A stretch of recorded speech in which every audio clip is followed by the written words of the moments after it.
Hello everyone, आज के इस वीडियो में करने वाले हैं हम हरियाणा जीके का प्रैक्टिस सेट नंबर 1। और काफ़ी इंपॉर्टेंट रहने वाला है। आने वाले ग्रुप डी का जो एग्ज़ाम होने वाला है, स्टेट है या कोई भी हरियाणा का एग्ज़ाम है, उसके लिए प्रैक्टिस सेट काफ़ी इंपॉर्टेंट रहेगा।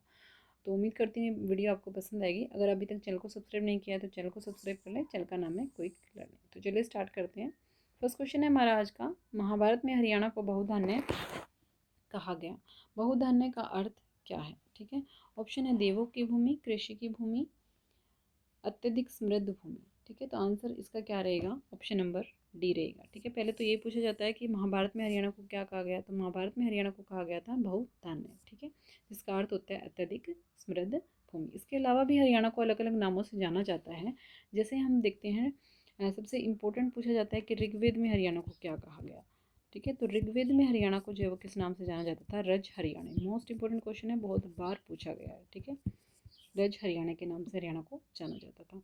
उसके बाद आता है पुष्पदंत द्वारा रचित महापुराण में हरियाणा को क्या कहा गया? महापुराण पुष्पदंत द्वारा रचित, उसमें हरियाणा को कहा गया था हरियाणवी। ठीक है, हरियाणवी। उसके बाद आता है यदुनाथ सरकार, ये भी इम्पोर्टेंट है। ठीक है, तो यदुनाथ सरकार द्वारा हरियाणा को क्या कहा गया? यदुनाथ सरकार द्वारा हरियाणा को कहा गया था हरियाली। ठीक है, उसके बाद जैसे और भी बहुत सारे लोगों, जैसे डॉक्टर बुद्ध प्रकाश हैं। ठीक है, डॉक्टर बुद्ध प्रकाश ने हरियाणा को जो किस नाम से बोला, तो उसका आंसर रहेगा अभियाना। ठीक है, तो ये कुछ इंपॉर्टेंट हरियाणा के नाम हैं जिनसे हरियाणा को जाना गया।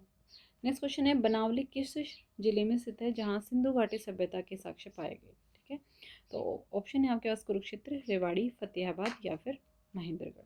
तो बनावली जो है वो कहाँ है? घग्गर नदी के किनारे बसा हुआ क्षेत्र है, जो कि कहाँ है? फतेहाबाद में है। ठीक है, और यहाँ पे अगर खुदाई की बात करते हैं तो 1973 से 1974 के बीच रविंद्र बिष्ट के द्वारा इस एरिया की जो है वो खुदाई की गई थी। ठीक है, ये भी क्वेश्चन पूछा जाता है कि इसकी जो खुदाई है वो किसने की थी? तो किसने की थी? रविंद्र बिष्ट ने की थी। और यहाँ से जो है कुछ इंपॉर्टेंट साक्ष्य मिले हैं, जिसमें कि आपके आते हैं अधजले जो। ठीक है, ये भी पूछा जाता है। ठीक है, जुते हुए खेत,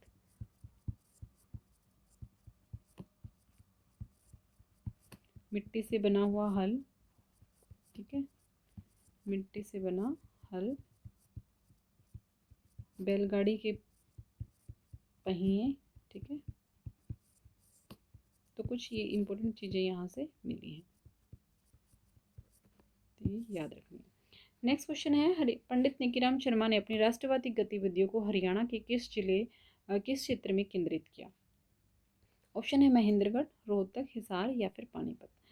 तो निकीराम शर्मा जो है वो काफ़ी इंपॉर्टेंट है। जिनको किस नाम से जाना जाता था? तो सबसे इंपॉर्टेंट है कि हरियाणा केसरी के नाम से किसे जाना जाता था? तो हरियाणा केसरी के नाम से नहीं जाना जाता था पंडित निकीराम शर्मा को। ठीक है, और इन्होंने एक इम्पोर्टेंट पत्रिका जो है उसका भी संपादन किया था। कौन सी? संदेश नामक पत्रिका। बहुत बार एग्जाम में क्वेश्चन आए हुए हैं। तो संदेश नामक पत्रिका का संपादन भी किन्होंने किया था? तो वो निकीराम शर्मा ने ही किया था। ठीक है, इनका जन्म पूछ लिया जाता है, तो इनका जन्म जो है वो कहाँ हुआ था?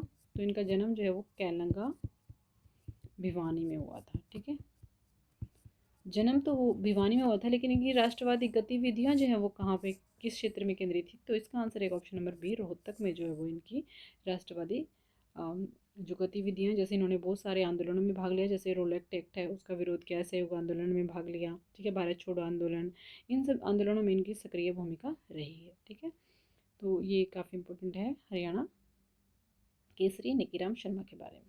नेक्स्ट है, 1857 की क्रांति में हरियाणा के वीरों की पराजय का प्रमुख कारण क्या था? ऑप्शंस हैं नेतृत्व का ना मिलना, अन्य रियासतों का सहयोग ना मिलना, शस्त्र पर्याप्त रूप से ना मिलना या फिर उपरोक्त सभी। ठीक है, तो इसका जो करेक्ट आंसर है ऑप्शन नंबर डी रहेगा, उपरोक्त सभी। हरियाणा में 1857 की क्रांति जो है उसकी शुरुआत कहाँ से हुई थी? तो शुरुआत जो हुई थी वो कहाँ से हुई थी? तो अम्बाला से। ठीक है, 10 मई 1857 में। और इसका जो अंत जो है वो माना जाता है कि ख़त्म जो है ये कहाँ से हुई थी? तो ख़त्म हुई थी नारनौल में 16 नवंबर। ठीक है, 1857 में केस में माना जाता है। और इसकी जो पराजय में हरियाणा में हुई थी। इन सब का कारण था कि अच्छे से रूप से नेतृत्व नहीं मिला था, रियासतों जो थी उनका सहयोग न मिलना, ठीक है। कुछ रियासतें पॉजिटिव इसके फेवर में थी, कुछ नहीं थी, ठीक है। और जो शस्त्र थे वो भी पुराने थे कुछ। इन सब चीज़ों की वजह से जो 18 स्थान की क्रांति हरियाणा में पूर्ण रूप से सफल नहीं हो पाई, ठीक है। और जींद रियासत के शासक जो थे स्वरूप सिंह, ठीक है, और छिछरौली के शोभा सिंह, इनके द्वारा भी क्या हुआ था, कुछ रियासतों ने अंग्रेजों का साथ दिया था, जिसकी वजह से भी मतलब रियासतें इकट्ठी नहीं हुई हो पाई थी, और 18 स्थान की क्रांति जो वो हरियाणा में अच्छे से सफल नहीं हुई। नेक्स्ट है प्रसिद्ध पत्रकार बाल मुकुंद गुप्त का संबंध हरियाणा के किस जिले से है? ऑप्शन है रोहतक, रेवाड़ी, महेंद्रगढ़ या फिर फरीदाबाद।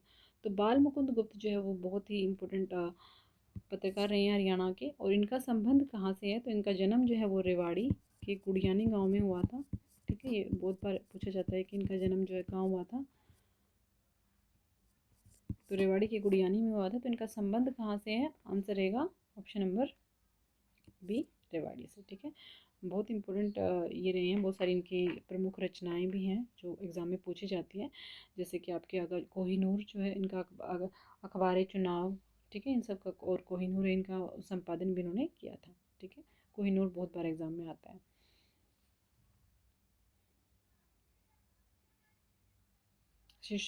और एक और इम्पोर्टेंट है इनकी शिव शंभू के चिट्ठे, ठीक है, जो भी, जिसमें इन्होंने अंग्रेजों को दमन और शोषण के खिलाफ इन्होंने जमकर आवाज़ उठाई थी, ठीक है। नेक्स्ट है हरियाणा में कुल संसदीय सीटें कितनी हैं, ठीक है। तो हरियाणा में ऑप्शन है 10, 5, 9 या फिर 15। तो संसदीय सीटों की अगर हम बात करते हैं तो सबसे पहले हम देख लेते हैं कि लोकसभा की सीट हरियाणा में कितनी है। तो लोकसभा की सीट कितनी है? 10। और राज्यसभा की कितनी है? तो राज्यसभा की हरियाणा में सीटें हैं 5, टोटल हुई 15। तो ये टोटल जो है ये क्या है? ये है हमारी संसदीय सीट, ठीक है। तो टोटल संसदीय सीटें हरियाणा में कितनी हैं? आंसर है ऑप्शन नंबर डी, 15। और लोकसभा की इन 10 सीटों में से आरक्षित अगर आपसे पूछ ली जाए कि आरक्षित कितनी है, तो आरक्षित रहेंगी 2, ठीक है, जिसमें कि आपके आती है सिरसा और अम्बाला, ठीक है। ये 2 कौन कौन सी हैं? सिरसा और अम्बाला, ठीक है।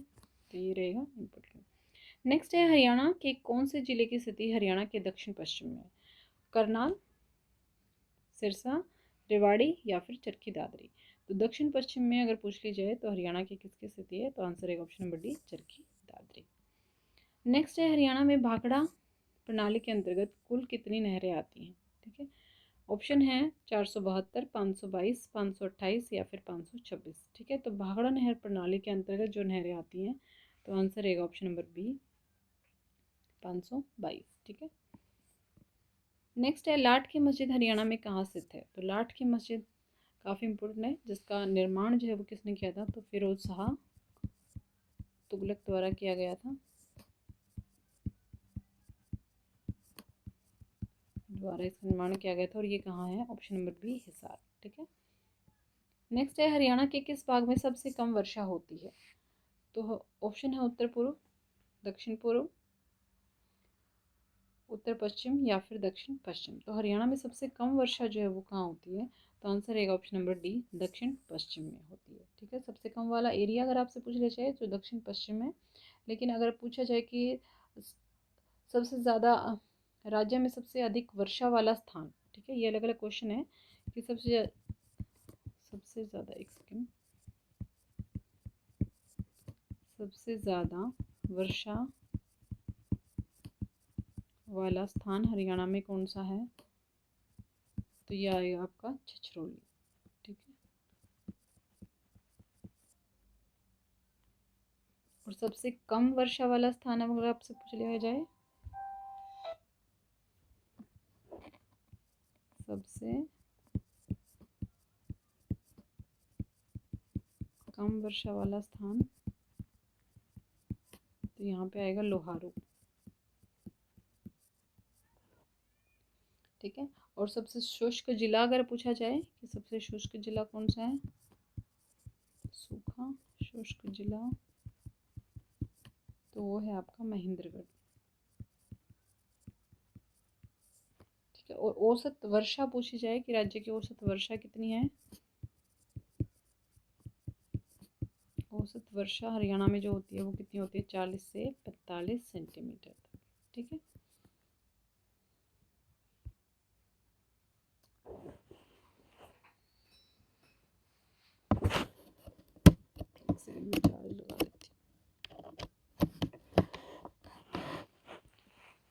तो ये कुछ इंपॉर्टेंट क्वेश्चन है जो कि हमें पता होना चाहिए। और ये तो पूछा गया था कि सबसे ज़्यादा सबसे कम वर्षा जो है वो कहाँ होती है। तो दक्षिण पश्चिम वाला जो एरिया है सिरसा वाला, यहाँ पे सिरसा, चरखी दादरी, यहाँ पे क्या होती है, कम वर्षा होती है।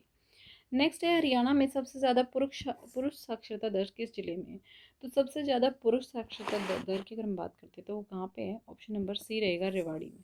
और महिलाओं की साक्षरता दर सबसे ज़्यादा कहाँ है, तो महिलाओं की जो है वो कहाँ है, वो गुड़गांव में है। ठीक है, महिलाओं की सबसे ज़्यादा साक्षरता दर।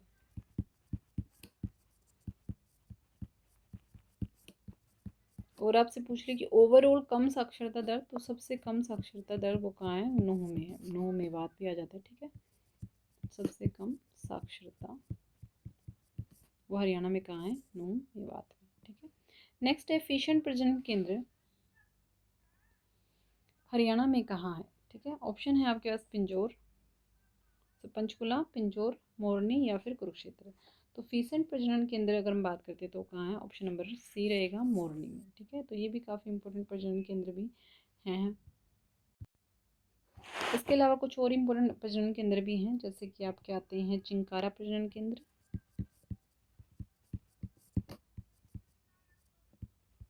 चिंकारा प्रजनन केंद्र कहाँ है, ये भी पूछा जाता है एग्जाम में।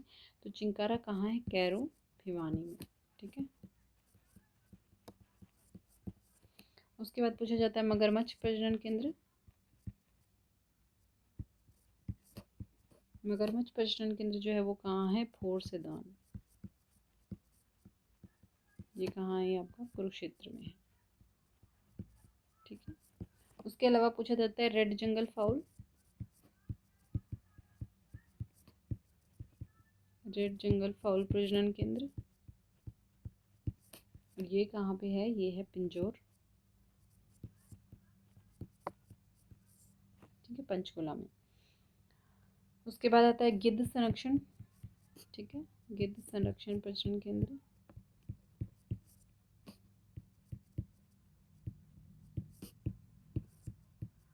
गिद्ध संरक्षण प्रजनन केंद्र जो है वो कहाँ है, वो भी पिंजौर में है। ठीक है, तो ये कुछ इंपॉर्टेंट प्रजनन केंद्र है जो एग्जाम में पूछे जाते हैं। नेक्स्ट है हरियाणा की जलवायु कैसी है। ऑप्शन है उष्ण कटिबंधीय, उपोष्ण कटिबंधीय, शुष्क महाद्वीपीय, महाद्वीपीय या फिर शीतोष्ण कटिबंधीय। तो हरियाणा की जो जलवायु है वो कैसी है, ऑप्शन नंबर बी रहेगा, उपोष्ण कटिबंधीय शुष्क महाद्वीपीय जलवायु है। क्योंकि यहाँ पे आप देखोगे गर्मियों में बहुत ज़्यादा गर्मी होती है और सर्दियों में बहुत ज़्यादा सर्दी होती है। ठीक है, हरियाणा में पहले सीएनजी ट्रेन किन दो जिलों के बीच चली थी।